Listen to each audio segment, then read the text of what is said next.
I've photographed death in 27 countries over 2 decades, yet nothing had prepared me for Emberfield.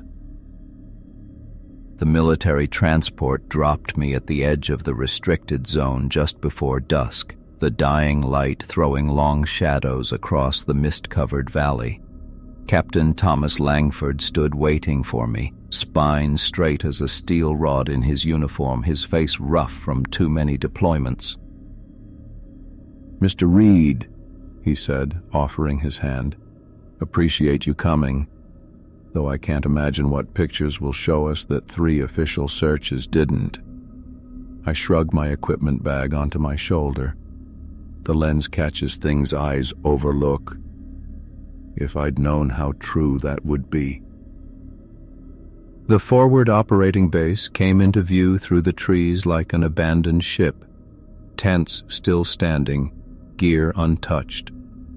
27 soldiers had disappeared 3 months back without firing a bullet or tripping an alarm. Not one drop of blood, 0 evidence of a fight, simply vanished. "Everything stayed exactly as we found it," Langford said, raising the perimeter tape so I could enter, hoping it might help us understand what happened here. I stepped into a scene frozen in time.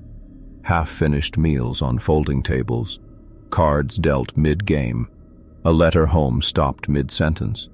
My hands lifted the camera to my eye automatically, forcing a shield between me and what I witnessed. "How much time passed between their last radio contact and investigators arriving?"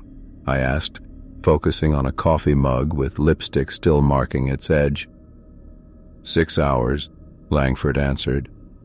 The last transmission sounded completely normal, then silence. Worked my way through the camp, recording every detail. My gut sorted through possibilities: mass desertion, organized abduction, something toxic hitting them too fast. But nothing added up. Through the viewfinder, I saw strange ripples in the light. Tiny rainbow distortions, like gasoline slicks on water, clinging to certain spots. I fussed with the settings, blaming lens flare. "Need you to check the barracks," Langford said. "Personal items remain right where they were, like folks stepped out for a cigarette break and never made it back." Inside the large tent, 27 cots holding 27 halted lives, family photos stuck on footlockers, well-used paperbacks mid-story, a birthday card signed by everyone, never delivered. I captured it all, fighting the crawling feeling creeping up my neck, the sense of being studied from vacant corners. Later, inside the abandoned house I'd turned into living quarters and darkroom, I began developing the first film roll. Military investigations stick to digital technology nowadays, but emulsion film picks up delicate details sensors ignore, details like buried truth. Images surfaced one by one in the chemical bath: deserted camp, deserted mess space, deserted barracks. Then the final photograph unveiled itself. Between 2 empty cots, exactly where my lens had found vacant air, stood a figure, unfocused, unclear but undeniably human-shaped. A soldier twisting toward my camera. My fingers went unsteady as I let the print slide into the stop bath. Through 20 years of photographing wars, I'd never once captured something invisible to my eyes. Now I had. I stared at the picture until my eyes burned, trying to make sense of it. Maybe it was messed up chemicals in the darkroom or a light leak. Technical problems I'd seen 100 times in my job, but deep inside, I knew the truth. That figure in the photo stood with clear purpose, placed exactly between the empty cots, like it was keeping watch. Sleep was impossible. I spent the whole night sitting cross-legged on my cot, flicking through every picture on my laptop, searching for something, anything I might have missed. The photos showed nothing new to what my own eyes had seen, until dawn started to come gray and thin through the dusty window of my room, and being completely worn out finally chipped away at my stubborn disbelief. As morning light came in, I packed my gear with careful, precise movements. That single photo's strangeness pulled me into the heart of Emberfield itself, away from the soldiers' empty camp. The village looked like life had just stopped dead. Bicycles leaned forgotten against fences. Laundry hung stiff and faded on a line, frozen by months of wind and weather. The most unsettling things were the houses, doors left standing open, like people had just stepped out for a second, not fled under military orders. Took pictures of everything, switching between my digital camera and old-fashioned film. Something inside made me capture every empty room and silent street with both, a gut feeling honed in war zones that I'd learned never to ignore. The heart of the village was an ancient stone church. Its worn spire pointed at the sky like it was accusing heaven itself. I was bringing the building into focus through my viewfinder when a rough voice spoke behind me. "Won't do you no good pointing that camera there. Never comes out right on the pictures." I spun around. An old man stood watching me from the shade of a big oak tree. He was wiry and tough, wrinkled by years like the mountain shepherds I'd met in Afghanistan, men who were so much a part of the rocks and wind they almost blended into the landscape. "Harold Blackwood," he said, holding out a rough, gnarled hand. "The army boys figure I left with the rest long gone. I didn't. Been here 78 years. Didn't see no reason to leave now." "Oliver Reed," I answered, shaking his hand. His grip was stronger than I expected. "You've been here all along? Since the soldiers vanished?" "Been here for all the vanishings," he corrected, his sharp eyes narrowing. "This ain't the first time Emberfield has taken folks during a war." My reporter's interest snapped to life. "What do you mean, taken people, Harold?" Harold waved me over to a stone bench facing the silent church.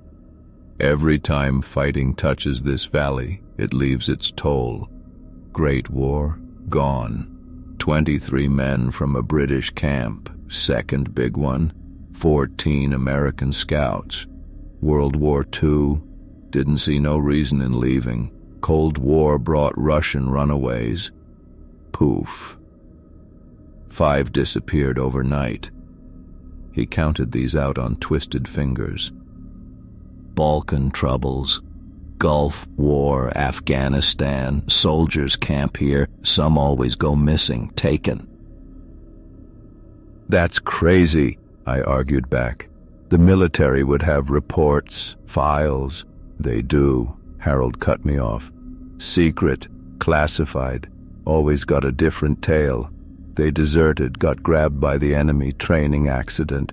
Doesn't matter, always the same pattern, always happening near stones of that church." Studied the old building with sharper interest, lifting my camera without thinking. "You won't see 'em," Harold said, quiet but clear. "Not with those eyes of yours." That night I made a darkroom out of the old house's little bathroom. When the pictures started showing up in the chemical bath, my breath stuck in my throat. Every single print, every last one, had dark shapes hidden in the background. Some were just smears in the shadows. Others were shaped like people, looking exactly like they were watching from just outside the frame. What made it worse was seeing the digital pictures next to the film shots of the exact same spot. The digital images only had faint shimmering blurs, but the film photos, they showed the figures with terrible detail, sharp enough to see the way they stood, like they were focused, like they were studying. Hours later, going over my notes by the weak light of an oil lamp, a noise slipped in through the closed window. First, radio static hiss, then broken bits of voices talking on comms, followed hard by the steady crunch, crunch, crunch of bootsteps on hard-packed dirt. I grabbed my camera and rushed outside. Nothing. Only empty streets lying under moonlight and a thin, creeping fog. Standing there alone in the dead quiet village, Harold's words went off like a bomb inside me. This wasn't just another job, another horror story to capture safely from behind the protective glass of my viewfinder. For the first time in years, I felt the real heavy weight of purpose, bigger than just watching and waiting. Something was watching through my lens, and I was dead set on seeing it clear in its face. I spent the rest of the night hunched in my makeshift dark room, studying the photos.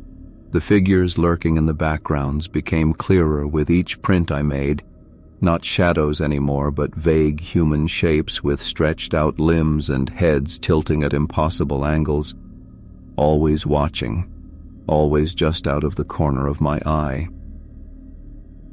Dawn came to Emberfield, washed in sickly gray light that barely cut through the fog. I knew where I had to go next. The church stood in the center of the village like a stark black shape against the pale sky, its bell tower jabbing upward like it was trying to stab something unseen above it. If Harold Blackwood was right, this was the heart of the madness, the spot where whatever swallowed people for generations began. The big wooden doors weren't locked. They opened with weird ease, like they wanted me inside.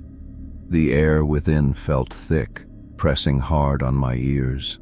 I'd expected emptiness, an abandoned place with crumbling pews and dust-covered altars. What I saw froze me solid. Military gear lay scattered across the stone floor in formations that made zero tactical sense. Helmets placed in a perfect circle. Rifles stood upright in straight lines like some kind of iron crop circle. Radio sets torn apart and laid out in eerie geometric shapes that looked like bizarre symbols. "What the hell were they doing in here?" I whispered. My own voice bounced back at me from the high ceiling. I lifted my camera, fingers already shifting settings for the gloom. Peering through the viewfinder, I framed the circle of helmets. As I focused, the image flickered violently, like a TV losing its signal. For less than a second, I saw the impossible, soldiers moving around the equipment, rearranging it with frantic urgency. I jerked back, blinking hard. The church was empty again. Heart pounding like a drum, I put my eye back to the viewfinder. The flickering got worse this time. Through the lens, the empty church changed. I could see the vanished platoon moving through the space, as if I was catching them in another layer of reality. Some scribbling madly on the walls, others standing totally frozen with pure terror on their faces. A young soldier near the altar suddenly spun around. He looked straight into my camera. His eyes went wide with shock. He saw me. He rushed toward the lens, mouth shaping desperate words I couldn't hear. My arms felt locked. I couldn't lower the camera. He stopped just inches away. He mouthed something over and over. I couldn't make it out. Then he reached toward me, his hand seeming to push out past the lens itself. I stumbled back, the camera swinging wildly from its strap. The church was empty again, silent, no soldiers, no movement. Back in the chemical-smelling darkroom, my hands shook as I processed the film. When the images slowly surfaced in the developing tray, my mouth went bone dry. There they were, all 27 soldiers captured in various states of terrified desperation. Several stared straight at the lens, their eyes flinty with cold, calculated awareness. They knew I was taking their picture. They knew they were being watched. The last photo nearly made my heart give out. It showed the soldier who'd rushed my lens. He stood before a wall where he'd written a huge, frantic message. The words weren't on the church wall itself now, but in the photo they were horribly, chillingly clear. They study us through the glass. I stumbled backward, almost tipping over the trays. These soldiers weren't just missing, they were prisoners somewhere, and my camera was somehow tearing open the lock. Worse still, something else was watching them, using lenses as doorways between worlds. I felt certain that thing had now seen me too. My eyes flicked to the camera sitting on the table. Its lens seemed to point right at me like a dull black eye. For the first time since I started this job, I felt real dread at the thought of raising it again. But I knew I had to. Those men needed a witness. They might have no other hope. Tomorrow, I'd go back to that church armed with every camera I owned. If my lens could see them, maybe I could find a way to pull them back out, or at least take proof of what took them, before it came hunting for me next. I slept fitfully, waking several times to the feeling of being watched. Each time I scanned the darkened corners of my makeshift quarters but saw nothing. Yet I was certain the emptiness itself was studying me. Dawn found me methodically checking my gear, 3 35mm cameras, my digital SLR, 2 video cameras, extra film, batteries, everything I'd need to document whatever waited in that church. My hands moved with practiced precision, steady despite the icy dread sitting heavy in my stomach. Before heading back to the church, I needed to see Blackwood. His cryptic knowledge of Emberfield's dark history might help make sense of what I'd witnessed. The photos in my bag felt like undeniable proof of something impossible. The walk to Blackwood's cottage took me through the silent village center. Morning mist clung to the abandoned storefronts, warping their outlines into ghostly suggestions of buildings. I knocked, trying to think of how to describe the impossible images in my photographs without sounding crazy. No answer. "Blackwood?" I called out, pushing against the unlocked door. Smell hit me immediately, that unforgettable coppery sweet stench I'd faced too often in war zones. My camera was in my hands before I even thought about it. An old habit, trained into me by years spent recording humanity's worst moments. Blackwood hung from the center beam, his body gently swinging. His clouded eyes stared at nothing. His mouth was frozen tight in a final grimace. A note was pinned to his shirt. The paper crumpled from his desperate final grip. I lifted my camera, framing the grim scene with detached professionalism, my only shield against what I was seeing. Looking through the viewfinder, I saw something I'd missed before. Dark handprints on Blackwood's neck, which vanished each time I lowered the camera. Wearing gloves, I carefully pulled the note free. "They found me through your lens." My stomach lurched. Had my photography somehow dragged Blackwood into this? I backed away, suddenly painfully aware of the cameras hanging from my shoulders. Sharp mechanical whir broke the silence. My digital camera, sitting untouched in my bag, had powered on by itself. The lens extended, rotated, and focused on me like a cold, artificial eye. I snatched it from the bag, my hands shaking, and pulled up the photo gallery. The newest images weren't mine. Pictures showing me asleep in my quarters, taken from angles only possible if something had been standing right beside my bed. In one shot, an impossibly long shadow bent over my sleeping body, its shape twisted in ways that made no biological sense. The crunch of tires on gravel snapped my attention outside. Captain Langford's military jeep had pulled up in front of the cottage. I quickly stuffed the note into my pocket and stepped out, meeting him halfway up the path. "Reed," Langford said, his face tight. "We're pulling out. Orders came down. All access to Emberfield restricted. Effective immediately. Security concerns. What about my investigation? The missing troops?" "Investigation's over," he stated flatly. His eyes flickered towards the tree line. "Transport's ready. Grab your kit." "Blackwood's dead," I said, keeping my voice deadpan. "Suicide." Langford's expression hardened. "I'll handle the report, but we still need to get moving." "There's more to this. What are these security concerns?" He hesitated, then let out a breath. "This doesn't leave us. 3 more search teams vanished after the original platoon. 42 personnel total now, command's classifying the whole thing." "Jesus." My voice came out hoarse.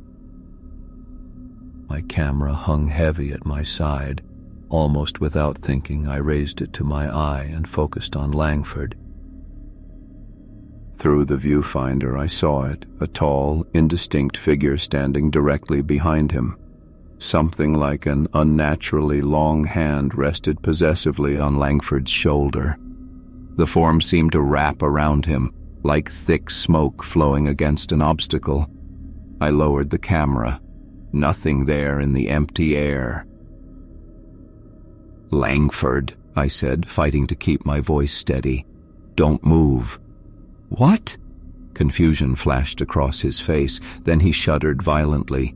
"Christ, Reed, why did it just drop so cold?" His radio crackled to life. Instead of the usual crisp military traffic, distorted voices poured out, scrambled, overlapping, desperate voices chanting his name. They didn't sound like command. They sounded terrified. They sounded like the missing soldiers. Langford's hand went slowly towards his radio. His eyes went huge with horrified recognition. I raised my camera again, firing shot after shot, capturing each frame as something invisible began dragging him backwards, away from me.